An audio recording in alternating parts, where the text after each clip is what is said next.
Welcome, in front of me is Metal Gear Solid Delta Snake Eater, and in this video I will show you how to change anti-aliasing method in this game.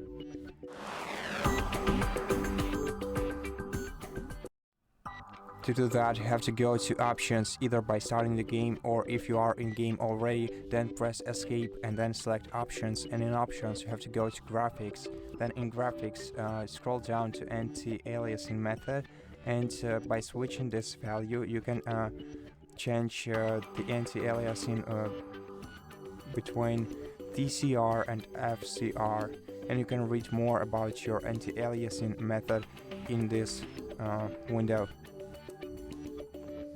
And that's it. To apply changes, just right click or press escape. In order to exit this menu, the changes will be applied automatically. And that's it. Thank you for watching this video. If you liked it, consider subscribing to our channel, leave us a like and a comment below, and I'll see you in the next one.